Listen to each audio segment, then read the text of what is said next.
आपके Lenovo laptop में Google meet में कभी कभी ऐसा माइक्रोफ़ोन ऐसा ऑफ होता है, तो आप कुछ भी बात करेंगे तो कुछ भी आपको साउंड आपका नहीं जाएगा। तो इसमें क्या करना है, ये ऑटोमेटिकली कभी कभी ऑफ हो जाता है। इसको साउंड सेटिंग में जाके, ये लेनोवो पे भी होगा, हर लैपटॉप में होगा।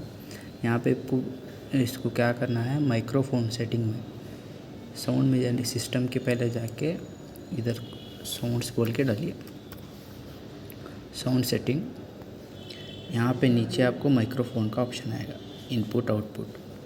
यहाँ पे देखिए ये राइट साइड ये जो दिख रहा है ना, ये ऑफ रहेगा। ये ऑन करने के बाद में आपको आप गूगल में जाके देखिए, अभी आपका माइक्रोफोन ऑन हुआ है। ये कभी कभी क्या होता है, लैपटॉप को रीस्टार्ट नहीं करते हैं ना, रीस्टार्ट नहीं करने की वजह से, विंडोज़ अपडेट नहीं करने की वजह से माइक्रोफोन ऑटोमेटिकली ऑफ हो